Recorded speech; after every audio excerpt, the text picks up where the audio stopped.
학교 급식실에서 아이들이 떠드는 소리가 시끄럽다면서 밥을 못 먹는 아이들이 있을 수 있고요. 체육복의 재질이 거칠다고 입기를 거부하는 친구들이 있을 수 있습니다. 너무 예민하다 너 하고 지적을 하게 되는 경우들이 생깁니다. 근데 이 지적을 이런 HSP 성향의 아이들의 경우에는 내가 문제구나 라는 식의 자책으로 이어지는 경우들이 많이 있어요. HSP 아동들은 굉장히 특별한 장점을 가진 아이들이라는 점을 기억해 주세요. 안녕하세요, 내구자들입니다. 오늘은 HSP 성향을 지닌 아이들, 즉 매우 예민한 아이들에 대한 이야기를 드려보려고 합니다. 아이를 키우다 보면은 왜 이렇게 사소한 일에도 크게 반응을 할까? 조금만 혼을 내도 너무 위축되는 것 같다라든지 너무 심하게 우는 것 같다라는 생각이 들 때가 있는데요. 이런 특징들이 바로 HSP 아동들의 특성일 수 있습니다. HSP는 Highly Sensitive Person의 약자죠.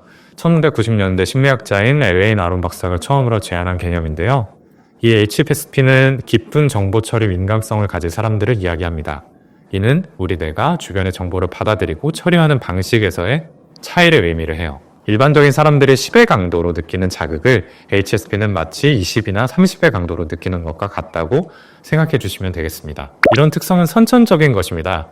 유전자 연구를 통해서 실제로 이런 예민성과 관련된 유전적 차이가 있다는 것이 밝혀졌는데요. 세로토닌과 도파민 시스템과 관련된 특정 유전자의 변이가 이러한 예민성, 민감성과 연관이 있는 것으로 나타났습니다. 전 영상에서도 저희가 말씀드렸다시피 전체 인구의 약 19에서 20% 정도가 이러한 특성이 있다고 합니다.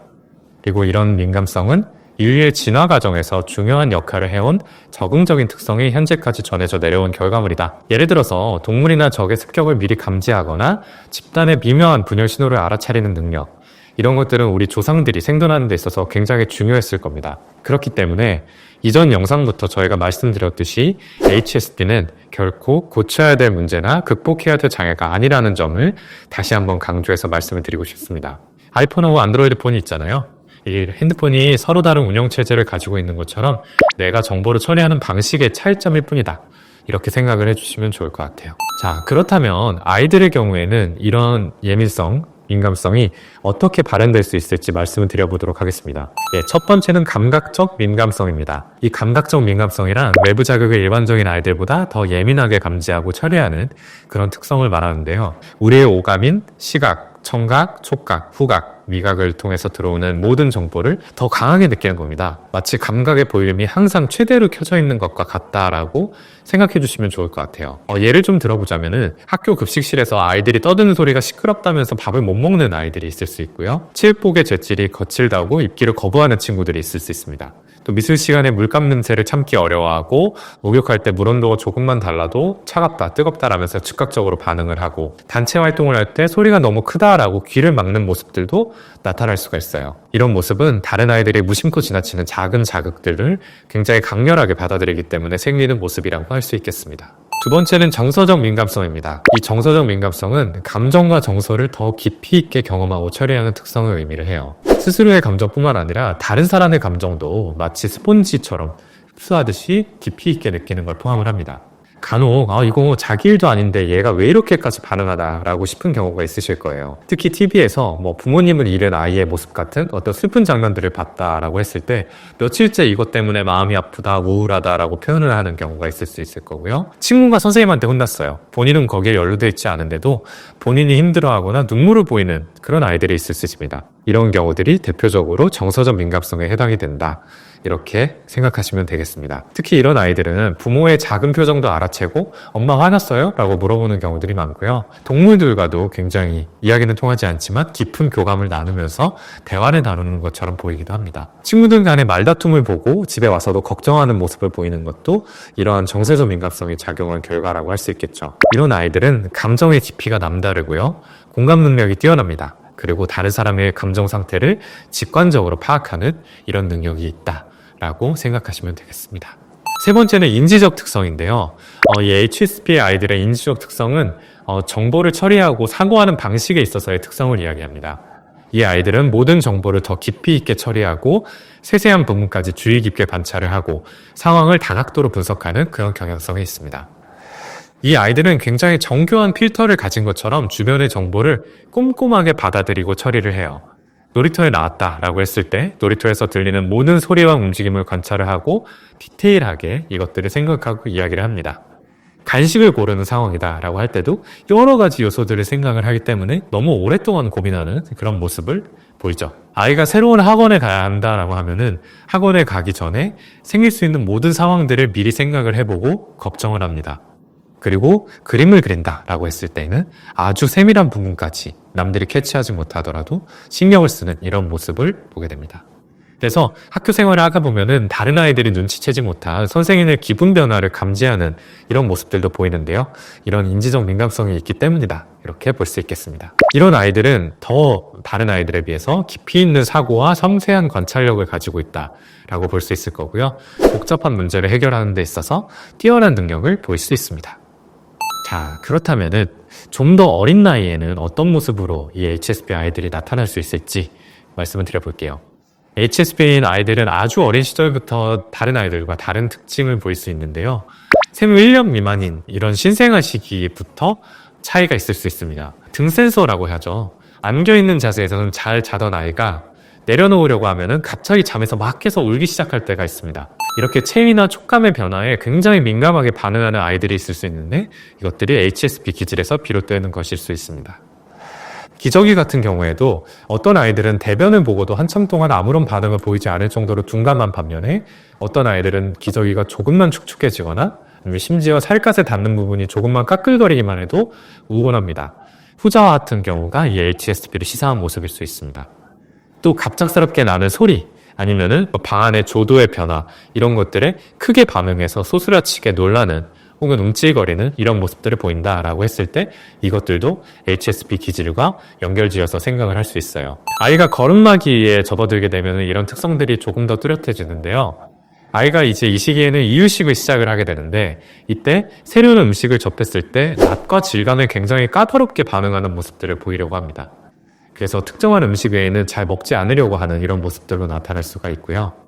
또 이런 친구들은 새로운 것에 대한 불안이 높다 보니까 키즈카페 같이 다른 아이들이 즐겁게 노는 환경에서도 좀 더 조심스러운 태도로 오랜 시간에 걸쳐서 탐색을 합니다.